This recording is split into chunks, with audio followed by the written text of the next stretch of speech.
Selamat pagi.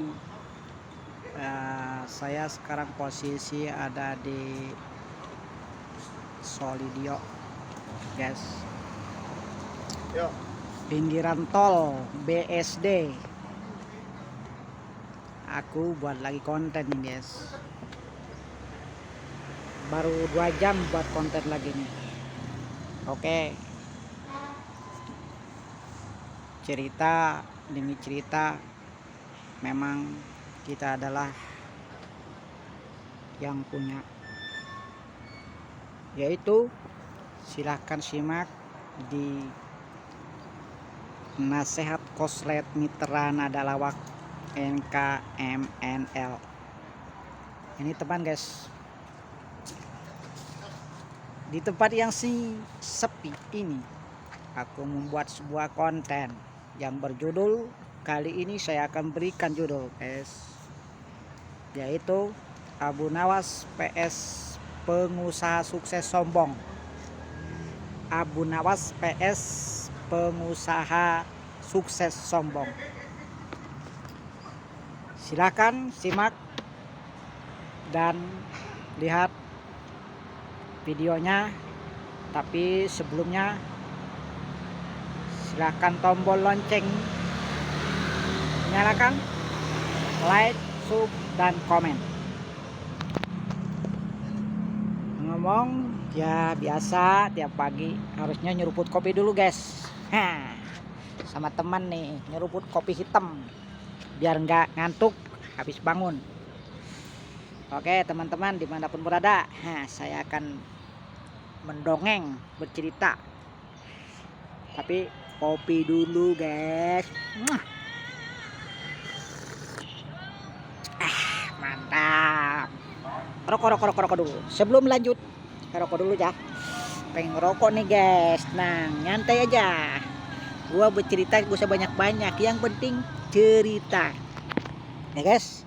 Aku buat konten nih. Kemarin konten pertama aku suruh buat konten, katanya suruh ngupload terus video biar subscribe-nya naik terus.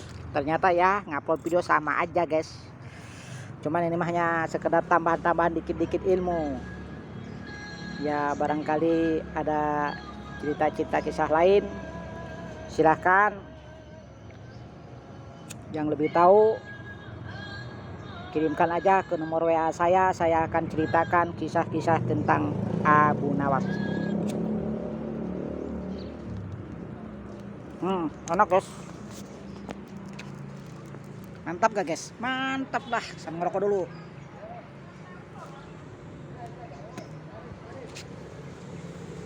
Wah, mantap. Oke. Memang kalau udah tua, guys, ya Abu Nawas kan udah tua. Berarti sisa hidupnya tinggal separuh lagi kali itu. Sebenarnya Abu Nawas ini, guys, tokoh yang sangat cerdik, jenaka, memang benar pintar. Tapi waktu masa muda dia memang dihabiskan dengan, ya namanya anak muda gitu, guys, poya-poya, banyak duit. Maklum kan, guys, Abu Nawas itu anak kodi, tukang hukum, tukang menghukumi seseorang yang bersalah, guys. Maka ini Abu Nawas waktu mudanya memang dihabiskan sisa-sisa hidup berpoya-poya, dan sisa tuanya dia kembali ingin mencari apa? Mencari sesuatu jati diri. Memang setiap hari Abu Nawas keadaannya nggak pernah punya duit, karena sekalipun dia dapat berkeping-keping emas dari sang raja Sultan Ar-Rasyid pada waktu itu, selalu dibagikan kepada fakir miskin, guys. Benar. Nah itulah Abu Nawas. Jadi sifatnya hanya cukup pas-pasan untuk asal ada untuk dimakan. Nah kali ini, guys, ketemu dengan orang yang sombong, namanya pengusaha sombong, sukses tapi sombong. Apa akhirnya? Ketika Abu Nawas bersemedi, dia sendiri dah Tapi memang punya santri, punya anak buahnya, kebetulan anak pengusaha juga disituin. Biar maksudnya melatih jati diri dah, menjadi seorang tasawuf, seorang ahli sufi, seorang ahli seorang ahli yang suka meditasi gaib-gaib gitu guys.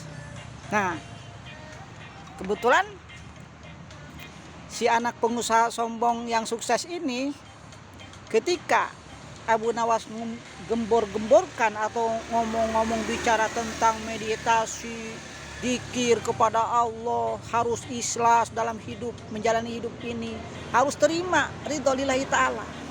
Maka si pengusaha itu tidak terima, karena dia memang hasil keringat guys. Dia sukses, banyak uang, mobil mewah, hasil keringat diri sendiri. Tanpa saya dikir, tanpa saya melaksanakan tirakat, enggak, saya kerja keras, kata pengusaha sukses. Mengapa Abu Nawas itu ngomong-ngomong ke saya sampai begitu? Merasa tersinggung tuh guys, pengusaha kayak itu. Bagaimana ceritanya? Sampai-sampai didatangi rumahnya sama si pengusaha itu, diludahin mukanya si Abu Nawas. Apa kata Abu Nawas? Walaupun saya diludahin, saya tetap tersenyum. Saat ini saya adalah seorang yang sangat memang tersenyum. Dikasih apapun sama Anda, saya suka tersenyum. Lihat anak Anda di sini sudah dididik oleh saya menerima dengan ikhlas apapun bentuknya. Sedangkan Anda seorang pemarah, pengusaha sukses, sombong, meludahi saya, tidak apa-apa. Saya hanya cukup tersenyum saja. Terima kasih, kata Abu Nawas. Sangat terima kasih, dengan sopan, santun, walaupun diludahin tetap dia selalu tersenyum.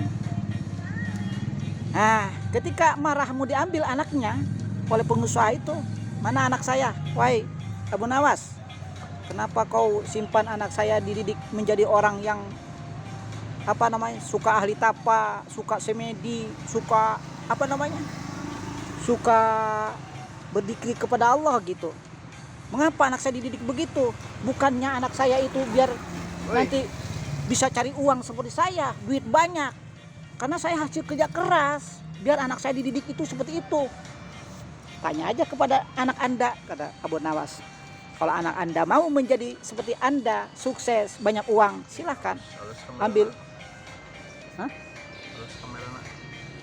Ambil, kata si Abu Nawas ke pengusaha itu. Ya saya ambil. Netel keputusan si anak itu, lebih baik saya hidup menyendiri. Buat apa seperti bapak begitu kaya raya dengan keringat tapi tidak mengingat Tuhan yang Maha Kuasa. Akhirnya kan kesel tuh si pengusaha kaya raya itu, si pengusaha kaya sukses itu, pergilah dia sampai meludahi muka lagi Abu Nawas. Tapi tetap Abu Nawas tersenyum. Biarlah, itu bukan bagian saya. Dulu saya begitu, tapi sekarang saya udah tua, saya hanya untuk menjalankan ridho lillahi ta'ala, menjalankan hanya semata-mata karena Allah. Ikhlas tersenyum bagaimanapun. Nah, setelah pergi si pengusaha itu, di rumahnya memang yang ngasih kebahagiaan itu bukanlah dari uang, Pak. Teman-teman, istri cantik, harta melimpah, jabatan, tidak jaminan untuk kita hidup bahagia. Yang jelas Abu Nawas mencari kebahagiaan itu hanya dengan ridho, mendekatkan diri, suka bertafakur, suka dzikir, menenangkan diri. Itu kebahagiaan itu bukan dari itu. Allah ngasih seseorang itu kebahagiaan itu bukan dari harta uang yang banyak, guys. Kayak pengusaha ini, kebahagiaan sukses itu dari harta dan keringat dia. Dengan kesombongannya meludahi Abu Nawas. Akhirnya setelah pergi, dia diberikan oleh Tuhan memang geresah.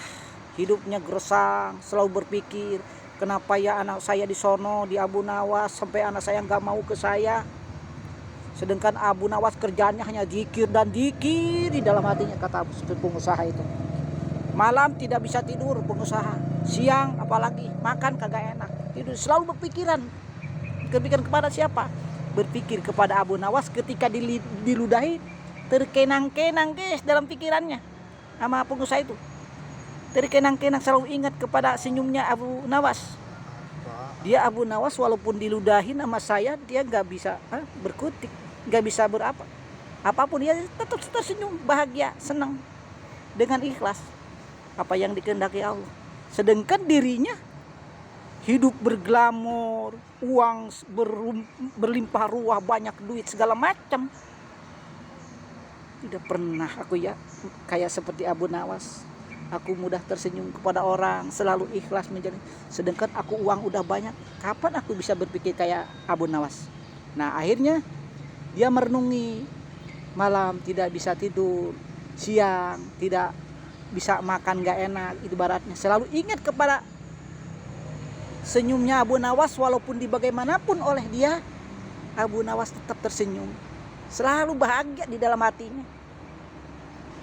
Kayaknya harus minta maaf deh, kata pengusaha di dalam hatinya. Akhirnya datang lagi pengusaha itu ke si Abu Nawas mau minta maaf. Apa jawab Abu Nawas? Tidak kumaafkan. Benar Pak Abu Nawas tidak memaafkan saya dengan kesalahan dosa-dosa saya. Tidak kumaafkan, kata Abu Nawas. Akhirnya tambah pusing tuh si pengusaha.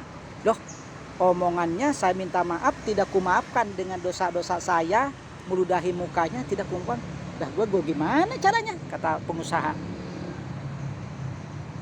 Akhirnya sampai 3 kali merengek-rengek minta dimaafkan. Kata Abu Nawas, bukanlah aku tidak dimaafkan. Saat ini di sini tidak ada yang seperti dulu, suka marah-marah, suka meludahi orang lain. Sini sekarang nggak ada. Yang tidak kumaafkan itu sekarang itu tidak ada yang di sini itu seperti dulu. Yang datang sekarang adalah mencari kemuliaan, keridhaan, keikhlasan, dan untuk menyerahkan diri, meminta maaf kepada seseorang. Ternyata tidak ada. Yang ada hanya adalah dengan keikhlasan hati datang ke sini untuk meminta maaf. Yang punya pemaafnya itu siapa? Yaitu Allah Subhanahu wa Ta'ala, guys. Akhirnya ketika ditolak begitu barulah mengerti sang pengusaha, ternyata Abu Nawas pada waktu itu enggak memaafkan.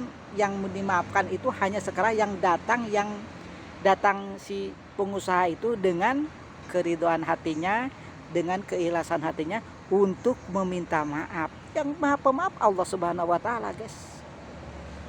Jadi Abu Nawas menolak pada waktu itu, tidak akan kumaafkan. Yang datang sekarang ini adalah seorang yang benar-benar mencari pencerahan dirinya untuk tersenyum, untuk selalu ridho, untuk selalu ikhlas. Akhirnya barulah mengerti sang pengusaha itu, ternyata Abu Nawas adalah orang-orang yang sangat soleh, orang-orang yang sangat ikhlas, orang-orang yang sangat suka mendekatkan diri kepada Tuhannya. Itulah guys, kesombongan selalu akan dikenang dengan kesombongannya. Berbuat jelek tetap akan selalu jeleknya. Tetapi orang yang berbuat selalu tersenyum akan selalu diingat, walaupun sekali orang itu jelek, ingat dengan senyumannya. Akhirnya kembalilah seperti Abu Nawas menjadi manusia biasa, kreatif terhadap Allah, selalu mencari ridhonya Tuhan yang Maha Kuasa. Itulah guys, sekelumit kisah Abu Nawas PS pengusaha sukses sombong.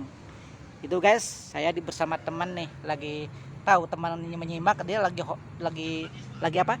Lagi inu HP-nya sendiri tuh guys. Nah, minum kopi nyuruput. Enak guys, ngeruput sambil ngerokok. Mantap guys, habis ini saya kerja guys. Saya buat konten terus, tak akan pernah mundur walau subscribe saya berkurang. Terima kasih guys, sampai kembali lain kali kesempatan. Saya akan terus buat konten dan konten.